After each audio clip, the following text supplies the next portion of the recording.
Sergeant Marcus Chen pressed himself against the twisted metal bulkhead, his rifle steady despite the adrenaline coursing through his veins. The derelict ship groaned around him, its hull compromised by decades of meteor impacts and solar radiation. His squad had been searching the outer rim for 3 days now, following distress signals that had been bouncing around dead space for who knows how long. The Terran Federation had sent them here to investigate reports of pirate activity, but what they found instead was this massive alien vessel, dark and lifeless, drifting in the void between star systems. The ship was unlike anything in their databases. Sleek curves mixed with aggressive angles, covered in armor plating that shimmered with an oily rainbow sheen even in the dim emergency lighting of their portable units. Marcus adjusted his helmet's HUD and whispered into his comm, "Team 2, report status." "Clear on deck 7, Sarge," came the crackling response from Corporal Williams. "Just more empty corridors and what looks like crew quarters. Whatever happened here, it happened fast." "Team 3? Engineering section's a mess down here," reported Lieutenant Santos. "Reactor's been cold for years, maybe decades. No radiation readings. Whatever powered this beast, it's long dead." Marcus nodded grimly. In 6 hours of searching, they had found no bodies, no survivors, nothing but empty corridors and chambers filled with equipment they couldn't identify. The ship's design suggested a species that valued both aesthetics and warfare. Every surface was either beautifully crafted or bristling with what appeared to be weapon mounts. He moved forward through a corridor lined with viewing ports that looked out into space. The alien architecture was clearly designed for beings larger than humans. The ceilings rose nearly 12 feet above his head, and the doorways were broad enough for 3 people to walk through side by side. Strange symbols were etched into the walls, glowing faintly with bioluminescent paint that somehow still held its charge after all these years. As Marcus rounded a corner, his motion sensor pinged. He froze, bringing his rifle up to his shoulder. The reading was faint, inconsistent, but definitely organic. After hours of searching through dead metal and silent chambers, any sign of life made his heart race. "This is team leader to all units," he whispered. "I've got possible biological readings in Section C7. Maintain radio silence until I give the all clear." He followed the signal down a side passage that seemed to lead toward what his scanner indicated was the ship's center. The corridor here was different, wider, with intricate murals covering the walls. The artwork depicted scenes of great hunts and battles, showing creatures that looked like a cross between lions and dragons, with flowing manes and powerful muscled bodies covered in natural armor plating. The biological reading grew stronger as he approached a heavy door at the end of the corridor.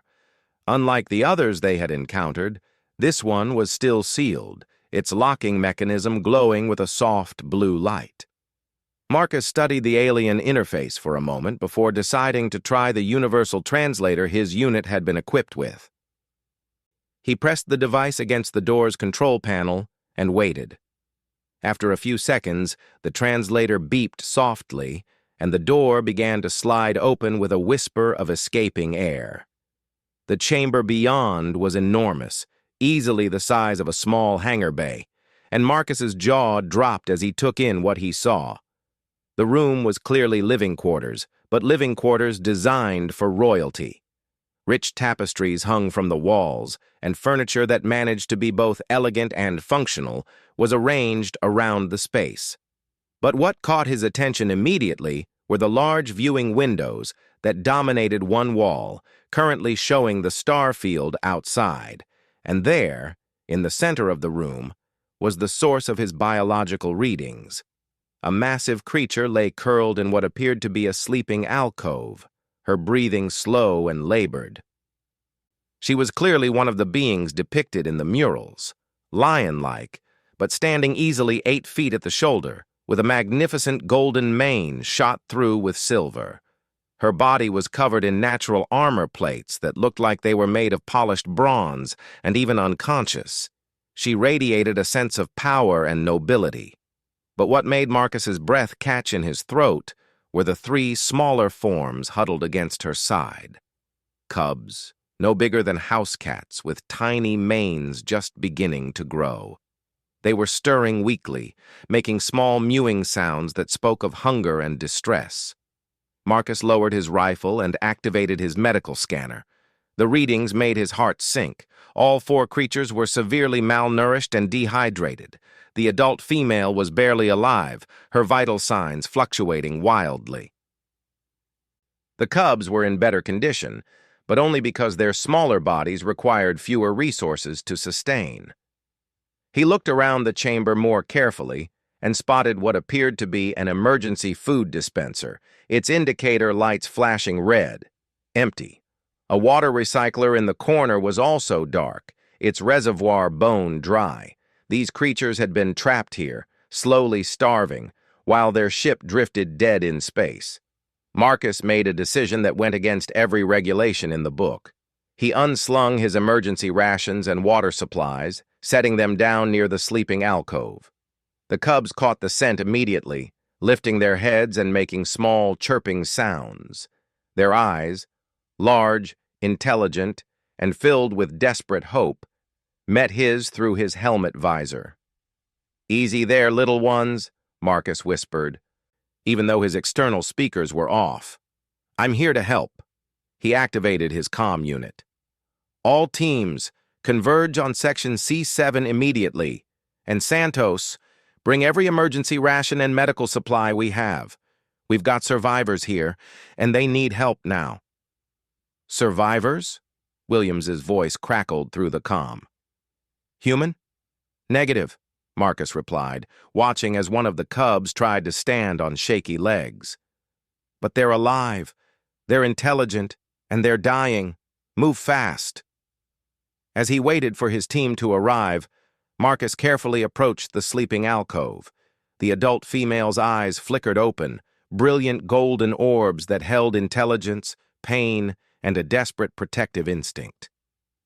She tried to lift her head to place herself between Marcus and her cubs, but she was too weak to maintain the position for more than a few seconds.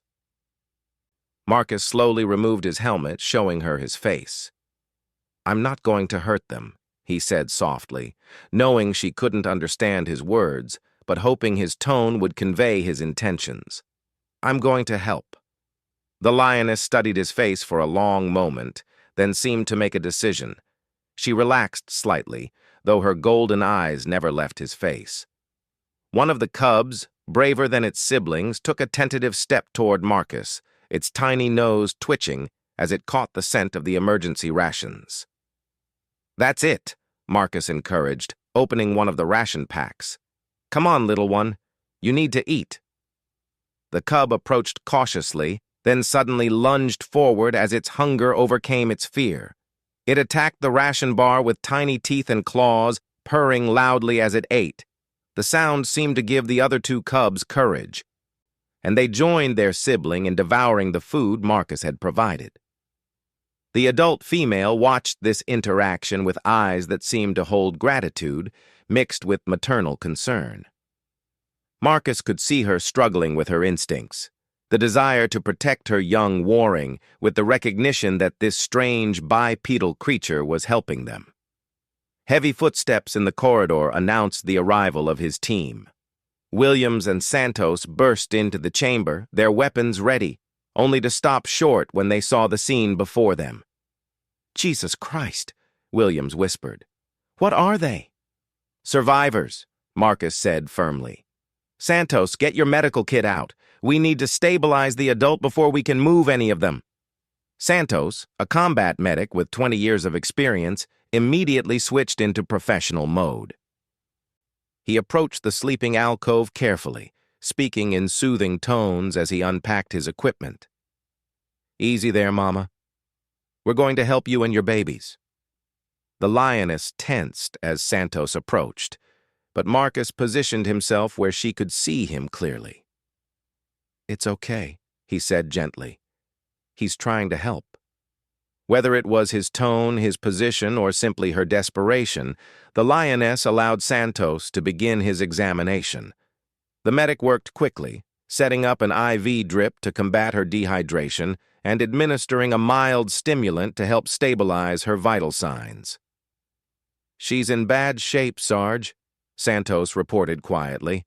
"Severe malnutrition, dehydration, and I'm reading what looks like the beginning stages of organ failure. Whatever happened here, it happened weeks ago, maybe months. I'm amazed she's still alive. What about the cubs?" "They're in better shape, but not by much. Their mother's been giving them whatever food and water she could find, probably at the expense of her own health." Santos's voice held a note of admiration. "She's been keeping them alive through sheer force of will." Marcus looked around the luxurious chamber again, noting details he had missed in his initial survey. The furniture was clearly designed for the Lioness species, but it was also clearly designed for someone of high status. Rich fabrics, precious metals worked into decorative elements, and what appeared to be personal trophies or awards displayed prominently. "Williams, see if you can access any of the ship's data systems. I want to know who they are and what happened here." Williams nodded and moved to what appeared to be a command console built into one wall. His universal translator made quick work of the interface, and within minutes he was scrolling through displays of alien text. "Sarge, you need to see this," Williams called out, his voice tight with excitement. "According to the ship's logs, this vessel belongs to the Kethvar Empire, and Our Lady here," he gestured toward the Lioness, "she's not just anybody. She's Astra Kethamor, Crown Princess of the Third Fleet." Marcus felt his eyebrows rise. A princess. That explained the luxurious quarters and the obvious quality of everything in the chamber. "What about the cubs?" Williams scrolled through more data. "Her heirs, Prince Kale, Prince Zarin, and Princess Luna." He paused, his expression growing grim. "Sarge, there's more. The ship's logs show they were fleeing from something called the Great Betrayal. Looks like there was a coup attempt in their government. Her ship was damaged escaping, and they've been drifting here for almost 4 months. 4 months. Marcus looked at the weakened Lioness with new respect. She had kept herself and her children alive for 4 months in a dead ship with failing life support and dwindling supplies. The strength of will that required was beyond human comprehension. Santos finished setting up the IV and checked his readings. "She's stabilizing, but barely. We need to get them all back to our ship if they're going to have any chance of survival." Marcus nodded, but a part of him hesitated. They were supposed to be investigating pirate activity, not conducting rescue operations for alien royalty. The regulations were clear about first contact situations. Observe, report, don't interfere. But as he looked at the 3 tiny cubs, now curled up together after their first real meal in weeks, and at their mother, who had sacrificed everything to keep them alive, Marcus knew that some things were more important than regulations. "Start preparing them for transport," he ordered. "We're taking them home." The Lioness seemed to understand that something was happening. Her golden eyes tracked Marcus as he moved around the chamber, organizing his team's efforts. When he knelt beside the sleeping alcove, she lifted one massive paw and gently touched his arm. The gesture was unmistakably one of gratitude and trust. Marcus placed his hand over her paw, feeling the warmth and strength that still remained in her weakened body. "We're going to get you out of here," he promised. "All of you." As his team worked to prepare the Lioness and her cubs for transport, Marcus couldn't help but think about what they were doing. They were 3 days from the nearest Federation outpost, carrying alien refugees who might be considered valuable prisoners or dangerous enemies by some in the military hierarchy. But looking at the tiny cubs, now sleeping peacefully with full bellies for the first time in months, and at their mother, who had given everything to protect them, Marcus knew he had made the right choice. Some things transcended politics and regulations. Some things were simply about one sentient being helping another in their time of greatest need. And if that wasn't what humanity was supposed to stand for, then what were they fighting for among the stars? The medical bay of the Terran vessel Prometheus had never been designed to house alien refugees, but Chief Medical Officer Dr. Sarah Kim had worked miracles with the available space. She had converted the largest treatment room into a makeshift habitat, complete with adjustable atmospheric controls and a specialized feeding area for the 3 cubs. Marcus stood outside the observation window, watching as Princess Astra slowly lifted her head to observe her children playing with a simple ball that Ensign Rodriguez had fashioned from spare materials. It had been 6 days since the rescue, and while the Lioness was still weak, her recovery had been remarkable. "The cubs are adapting faster than I expected," Dr. Kim said, joining Marcus at the window. "Their metabolism is incredibly efficient. They're processing nutrients at nearly twice the rate I would have predicted based on their body mass." "What about the princess?" Dr. Kim's expression grew more serious. "She's stable, but her recovery is going to take time. The psychological trauma is almost as severe as the physical damage. She's been in constant survival mode for months, and it's going to take a while for her to accept that her children are truly safe." Marcus nodded, understanding the feeling. He had seen it in human refugees before, the inability to truly relax even when the danger had passed. But there was something else in Astra's golden eyes when she looked at him and his crew, a watchfulness that spoke of intelligence and evaluation. "Sir?" Corporal Williams appeared beside him, holding a data pad. "We've been working on the translation matrix, and I think the princess might be ready for actual communication." Marcus raised an eyebrows. "You mean beyond basic gestures?" "The universal translator has been analyzing her vocalizations and comparing them to the linguistic patterns we found in her ship's database. Dr. Chen from Xenolinguistics thinks we might have enough for basic conversation." This was the moment Marcus had been both anticipating and dreading. Once they could communicate with Astra, she would want to know what had happened to her people, her empire, and most importantly, what the humans intended to do with her and her children. "Set it up," Marcus decided.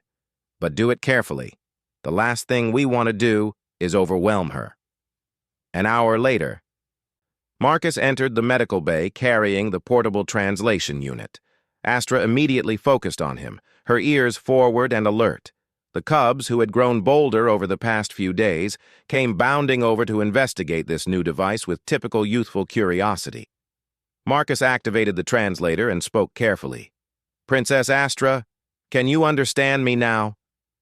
The device processed his words and emitted a series of harmonic tones and what sounded like controlled roars. Astra's eyes widened, and she responded with a complex vocalization that the translator rendered as, "You, speak words. How do small beings know the high speech?" "We are humans," Marcus replied, fighting to keep his excitement in check as the first real conversation with an alien intelligence proceeded. "We found you on your ship. You have been with us for 6 rotations of our world." Astra struggled to sit up straighter, her maternal instincts clearly warring with her royal training. "My cubs, they are safe?" "They are safe. They are healthy. We have fed them and given them water and medicine." The Lioness closed her eyes for a moment, and Marcus could see the tension leave her massive frame. When she opened them again, tears, actual tears, were flowing down her furred cheeks. I believed they would die with me," she said, her voice breaking even through the electronic translation. "The food was gone. The water was gone. I tried to give them everything, but it was not enough." "You kept them alive for 4 months," Marcus said gently. "You saved them with your strength and your love." "Why?" Astra asked suddenly, her golden eyes fixing on Marcus with laser intensity. "Why do you help us? We are not your people. We are not your kind. In the old times, my people would have taken what they needed from smaller, weaker species. Marcus considered his response carefully. This was a crucial moment, not just for their relationship with Astra, but potentially for first contact between humanity and the Kethvar Empire. Because it was right, he said simply. Because you were in need, and we could help. Because your children deserved a chance to live and grow and become who they were meant to be. Astra stared at him for a long moment, her expression unreadable. Then she made a sound that the translator couldn't process, a deep rumbling noise that seemed to come from the very center of her being. That sound, Dr. Kim whispered from where she was monitoring the conversation. It's not in our database. One of the cubs, Prince Kale, the boldest of the three, approached Marcus and made a similar sound, much higher in pitch. Marcus looked down at the small creature, no bigger than a house cat, but already showing the noble bearing that would one day make him a formidable leader. Gratitude song, Astra explained, seeming to understand the confusion. In our culture, when one being saves the life of another, especially the life of cubs, the saved owes a debt that can never be repaid. But more than debt, it creates bond. Family bond. Marcus felt a chill run down his spine. Princess, you don't owe us anything. We helped because we wanted to help.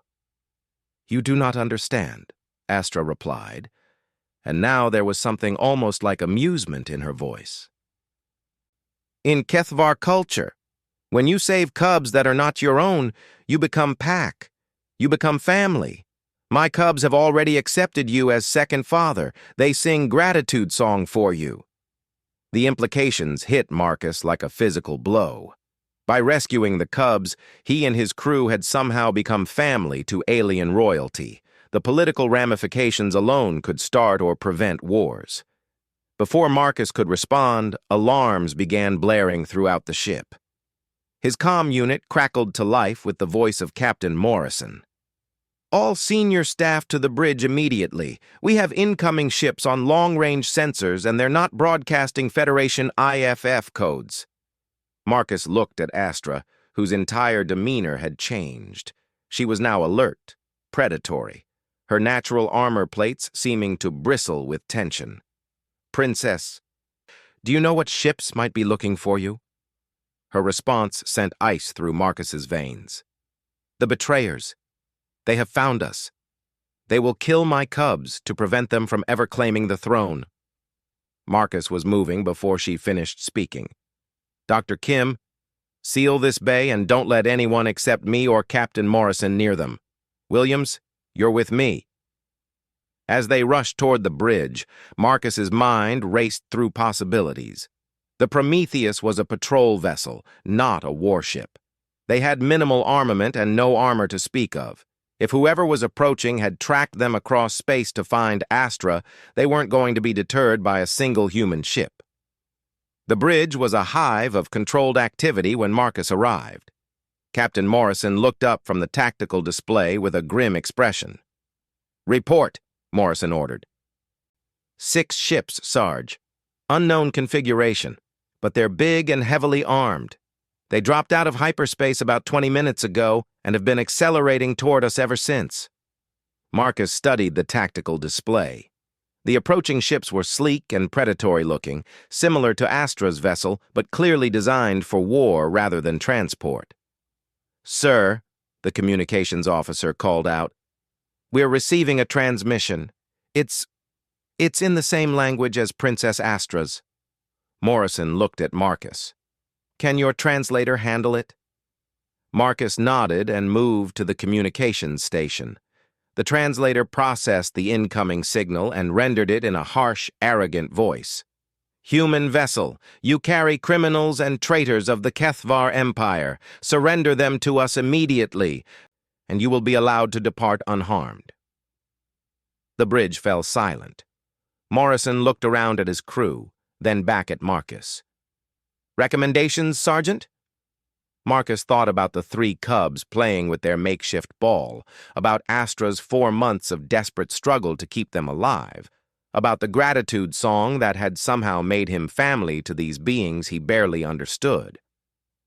"Sir, request permission to respond." Morrison nodded, and Marcus activated the translator. "This is Sergeant Marcus Chen of the Terran Federation vessel Prometheus. The beings you call criminals are under our protection. We will not surrender them." The response came immediately, filled with what sounded like contemptuous laughter. "Foolish humans! You protect the offspring of our greatest enemy." Princess Astra Ketha Moore was declared traitor to the Empire. Her cubs are abominations that threaten the new order. Surrender them now, or we will take them from your wreckage. Marcus looked at Captain Morrison, who was studying the tactical display with the expression of a man calculating impossible odds. 6 heavily armed warships against 1 patrol vessel wasn't a battle. It was an execution. "Sir," Marcus said quietly, "there might be another option." Morrison raised an eyebrow. "I'm listening." "Princess Astra. She's royalty, and according to what we've learned about their culture, she's also a military commander. Her ship's logs show she commanded fleets before the coup. If anyone knows how to fight these ships, it's her. Sergeant, she can barely stand up. But she can think, sir, and she knows their tactics, their weaknesses. Everything." Morrison was quiet for a long moment, staring at the approaching ships on the display. Finally, he nodded. "Bring her to the bridge. But if this goes wrong, we're all going to die very far from home." 15 minutes later, Astra was on the bridge, supported by a mobile medical unit that Dr. Kim had rigged up. She looked at the tactical display for only a moment before her expression became coldly professional. 6 Talon-class destroyers," she said through the translator. "Fast, well-armed, but they have a weakness. Their power distribution system routes through a central node near their engine sections. 1 precise hit can cascade through their entire power grid." "Can our weapons penetrate their armor?" Morrison asked. Astra studied the Prometheus's specifications on a side display. "Not directly, but—" She paused, thinking. "You have mining charges, explosive devices for breaking asteroids." Morrison nodded. "Emergency supplies, yes. They will be expecting ship-to-ship combat. They will not be expecting you to fight like a cornered sand cat." Something that might have been a smile crossed Astra's features. "In my culture, we have a saying, the smallest predator can kill the largest if it is clever enough to find the right spot to bite." "What do you have in mind, Princess?" What followed was the most insane battle plan Marcus had ever heard. It involved using the Prometheus's superior maneuverability to get close to one of the destroyers, manually deploying mining charges against its hull, and then using the confusion from the resulting explosion to strike at the others while they were regrouping. It was desperate, dangerous, and completely against every tactical doctrine Marcus had ever learned. It was also, he realized as he listened to Astra explain the details, absolutely brilliant. "Princess," Morrison said when she had finished, "if we do this, we're trusting our lives to your knowledge of their capabilities." Astra looked around the bridge at the human faces surrounding her. "Sergeant Marcus and his warriors saved my cubs when they could have left us to die. They fed us when they could have ignored us. They protected us when they could have surrendered us." She paused, her golden eyes meeting each of theirs in turn. "Among my people, such actions create bonds stronger than blood. You are packed now. Family. I would die before I let harm come to my family." Marcus felt something shift in the atmosphere of the bridge. It wasn't just about following orders anymore, or even about doing what was right. It was about protecting family, even if that family happened to be an alien princess and her cubs. Morrison looked around at his crew one more time. "All right, people, you heard the lady. Let's show these bastards how humans fight when they threaten our family." As the Prometheus changed course to begin its desperate attack run, Marcus couldn't help but marvel at how quickly their situation had changed. 6 days ago, they had been a routine patrol looking for pirates. Now they were about to go into battle alongside alien royalty to protect 3 cubs who had somehow become the most important beings in their small corner of the universe. But as he watched Astra coordinate targeting solutions with their weapons officer, her voice steady and confident despite her physical weakness, Marcus knew they had made the right choice. Some bonds transcended species, politics, and even common sense. And sometimes those bonds were exactly what made the difference between survival and destruction among the stars. The first mining charge detonated against the destroyer's hull with a brilliant flash that lit up the bridge displays. Princess Astra had been right. The explosion cascaded through the enemy ship's power grid like lightning through water, leaving it dark and drifting in space.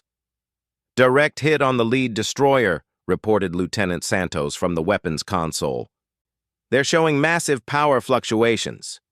Captain Morrison gripped his command chair as the Prometheus spun through a corkscrew maneuver that would have been impossible for the larger warships to follow.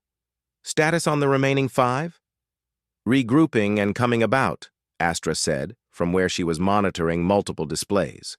Despite her weakness, she had taken on the role of tactical coordinator with natural authority. "But they are confused. This is not how their enemies usually fight." Marcus watched through the main view screen as the remaining Kethvar destroyers tried to establish firing solutions on the much smaller human vessel. The Prometheus was like a fighter bee harassing a pack of wolves, too small and too fast to easily catch, but not powerful enough to do serious damage in a conventional engagement. "Princess," Morrison called out, "where do we hit them next?" Astra's claws clicked across the alien interface she had jury-rigged to work with human systems. "The second ship in formation. It is trying to cut off our escape vector. If we can disable it, the others will be forced to spread their formation, making them vulnerable to individual attack." "Easier said than done," Santos muttered. "They're learning to compensate for our maneuverability advantage." That was when Marcus had an idea that was either brilliant or completely insane. "Princess, what do your people know about human military history?" Astra looked at him with curiosity. "Nothing. This is first contact between our species." "Then they don't know about something called the Crazy Ivan." Marcus grinned as he activated his comm unit. "Engineering, this is the bridge. Can you give us everything the engines have got for about 30 seconds, followed by a complete emergency stop?" The voice of Chief Engineer Petrosky crackled back with barely concealed terror. "Sarge, that would probably tear the ship apart." "Probably. Can you do it?" A pause. "Give me 2 minutes to reinforce the structural supports, and somebody better have a damn good reason for this." Marcus looked at Captain Morrison, who was studying the tactical display with the expression of a man who had run out of conventional options. "Sir, permission to explain?" Morrison nodded, and Marcus quickly outlined his plan. It was based on an old submarine warfare tactic, where a vessel would suddenly reverse thrust at maximum power while simultaneously spinning, creating a chaotic motion that would confuse enemy targeting systems while positioning the sub for a point-blank shot. "It's never been attempted with a starship," Marcus admitted. "The structural stresses alone could kill us. But if it works, the enemy will never expect it," Astra finished, her golden eyes bright with understanding. "Among my people, such a maneuver would be considered honorable madness. The kind of tactic that makes legends." Morrison looked around the bridge one more time. "Engineering, are we ready?" "As ready as we'll ever be, Captain. All crew, brace for maximum stress maneuver." "Princess Astra, can you time the weapons release?" Astra's response was filled with something that might have been predatory joy. "I have been waiting 4 months for revenge against those who betrayed my family. Give me the shot, and I will not miss." The Prometheus was racing directly toward the second destroyer when Morrison gave the order. "Execute!" The ship's engines screamed as they suddenly reversed thrust, while simultaneously firing maneuvering rockets in a complex pattern that sent the vessel into a controlled spin. Marcus felt his stomach try to relocate to his throat as gravity became a suggestion rather than a law. The effect on the enemy was exactly what they had hoped for. The destroyer's targeting computers, designed to track vessels moving in predictable patterns, completely lost their lock as the Prometheus performed its impossible dance through space. "Now!" Astra roared, her voice carrying clearly even through the translator's electronic rendering. Santos triggered the mining charge deployment system at point-blank range. 6 charges attached themselves to the destroyer's hull like metallic parasites before detonating in perfect sequence. The result was devastating. The enemy ship's main power core went critical, sending cascades of energy through its systems before it went completely dark. 2 ships down, 4 to go. "Damage report," Morrison called out as the Prometheus struggled to regain stable flight. "Hull stress at 93% of tolerance," came the report from engineering. "We can maybe do that one more time before something important breaks permanently." Marcus wiped sweat from his forehead and looked at the tactical display. The remaining 4 destroyers were spreading their formation, making it impossible to use their close-range tactics again. "Princess, recommendations?" Astra studied the enemy positions with the calculating gaze of a born strategist. "They will not fall for the same trick again. But they are making a mistake. See how they position themselves?" Marcus looked at the display but couldn't see what she was seeing. "What am I missing?" "They are trying to surround us, to make escape impossible. But in doing so, they have positioned themselves so that if we can reach that asteroid field," she indicated a cluster of rocky debris about 2 million kilometers away, "their larger ships will not be able to follow us inside." Morrison frowned. "Princess, even if we reach the asteroid field, we'll eventually run out of fuel and air. They can just wait us out." Astra's expression became mysterious.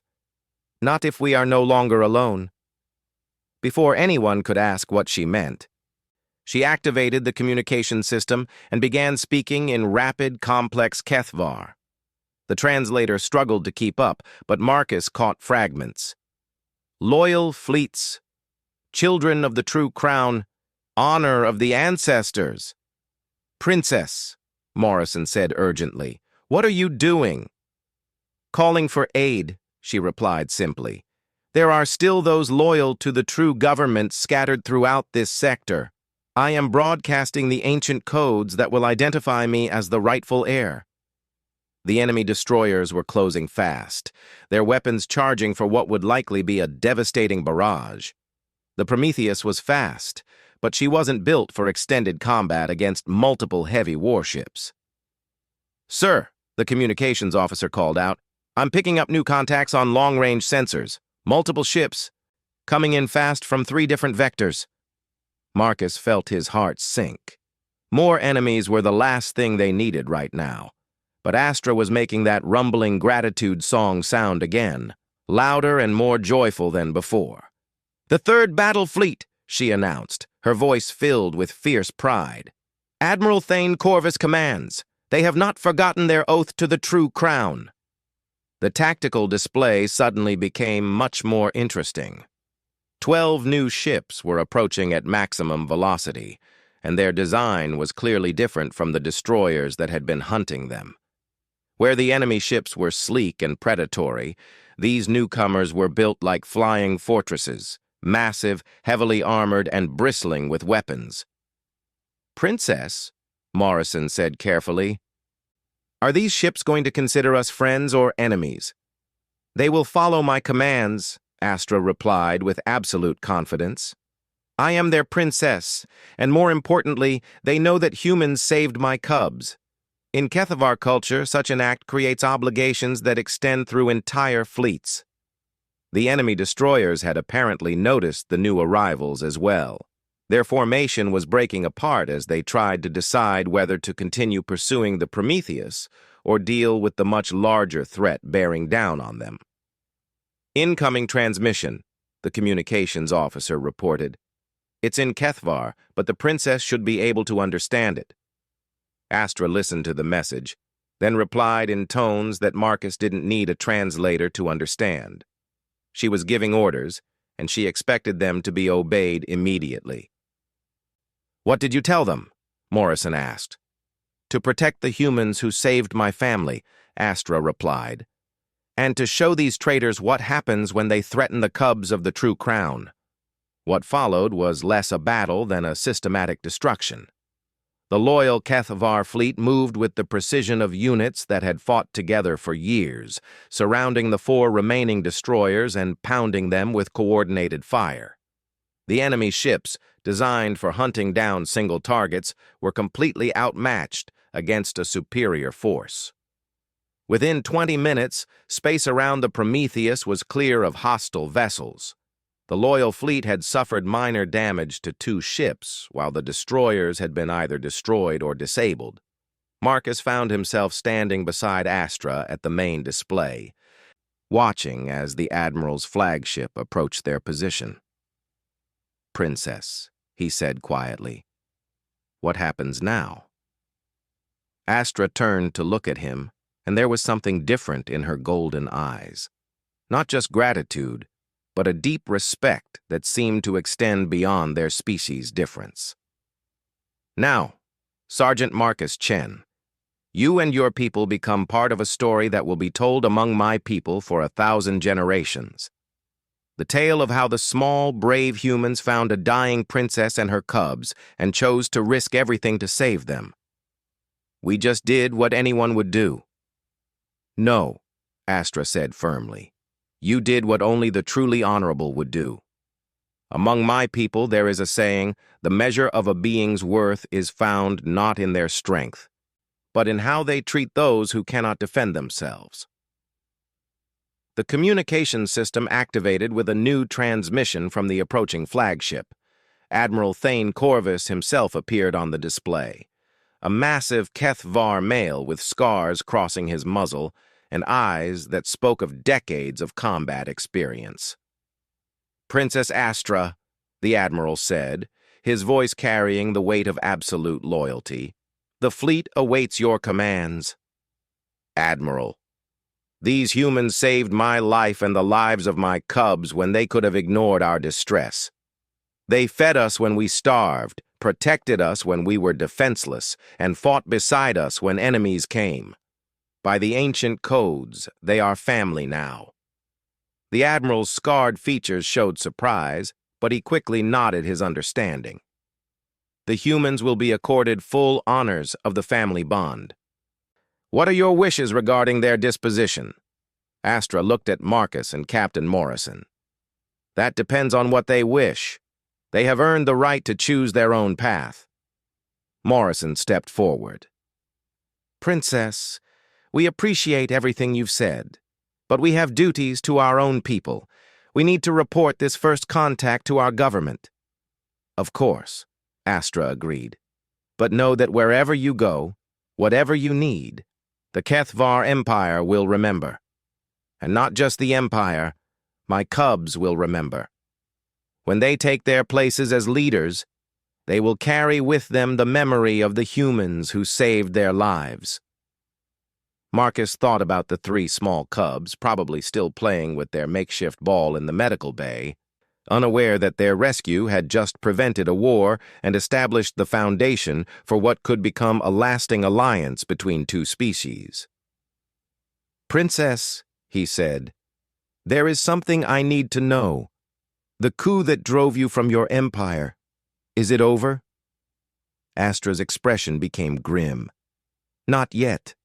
But with Admiral Thane Corvus and the loyal fleets, we now have the strength to reclaim what was stolen. The traitors thought that by forcing my family into exile, they could break the legitimate government. They did not account for the loyalty of good beings like the Admiral, or the intervention of brave humans. Over the next several hours, As the Kethvar fleet escorted the Prometheus toward the edge of human space, Marcus found himself thinking about the implications of what they had accomplished. They had gone from a routine patrol to first contact with an alien empire. They had rescued royalty, fought in space battles, and possibly changed the course of galactic politics. But most importantly, they had saved 3 cubs who might one day grow up to be emperors and empresses, carrying with them the memory that sometimes the right thing to do was simply to help someone in need, regardless of the consequences. The Prometheus reached the edge of Federation space just as Admiral Thane Corvus's flagship was preparing to depart. Princess Astra, now strong enough to stand on her own, came to the docking bay to say goodbye. The 3 cubs were with her, no longer the starving, desperate creatures they had rescued. Prince Kael, Princess Luna, and Prince Zarin were alert, healthy, and showing the first signs of the magnificent beings they would one day become. "Sergeant Marcus," Astra said formally, "by the ancient codes of my people, you and your crew are forever family to the House of Kethamor. Should you ever have need, call upon us, and the entire might of the Empire will answer." Marcus knelt down so he could look the 3 cubs in the eye. They approached him without fear, touching his hands with their tiny paws, and making the soft gratitude song that had become so familiar over the past week. "Take care of your mother," he told them, knowing they couldn't understand his words, but hoping they would understand his intention. "And remember that sometimes the strongest thing you can do is to help someone who needs it." Princess Luna, the smallest of the 3, did something that surprised everyone present. She removed a small pendant from around her neck, a piece of carved stone that glowed with soft internal light, and placed it carefully in Marcus's palm. "A princess stone," Astra explained softly. "It will identify you as family to any Kethvar you may encounter. Keep it safe, Sergeant Marcus. You may have need of it someday." As the Kethvar delegation prepared to leave, Astra turned back one more time. "Your species intrigues me, Sergeant Marcus. You are small compared to most of the beings that travel between the stars. You have no natural armor, no great physical strength, no extraordinary senses. But you have something else, something that may be more powerful than all of those things combined." "What's that, Princess?" "You have the courage to do what is right, even when it is dangerous. Even when it defies logic or regulation or common sense. That kind of courage can change the galaxy." As Marcus watched the Kethvar ships depart, carrying a princess and her cubs toward a future that might include reclaiming an empire, he thought about what Astra had said. Maybe she was right. Maybe humanity's greatest strength wasn't their technology or their weapons or their tactics. Maybe it was simply their willingness to help someone in need, even if that someone happened to be an alien lioness and her cubs, lost and dying in the darkness between the stars. 3 months later, when the first official diplomatic contact was made between the Terran Federation and the Kethvar Empire, the negotiations went surprisingly smoothly. It helped that Princess Astra, now fully restored to power and leading the counter-revolution against the traitors, insisted that the humans be treated as honored allies rather than potential enemies. But Marcus, now promoted to lieutenant for his actions during the first contact incident, sometimes wondered what would have happened if they had followed regulations that day, if they had reported the discovery and waited for orders, if they had considered the political implications before acting. The answer, he knew, was simple. 3 cubs would have died in the darkness, and the galaxy would have been a little less bright as a result. Some choices, he had learned, were more important than regulations. Some bonds were stronger than politics or species differences, and sometimes the most human thing you could do was to help someone who needed help, regardless of who or what they were. As he looked up at the stars from his new posting at Federation headquarters, Marcus touched the princess stone that still hung around his neck. Somewhere out there, 3 cubs were growing into their destiny as leaders of a galactic empire. And they would never forget the humans who had saved them when they needed saving most. That, Marcus thought, was a legacy worth having among the stars.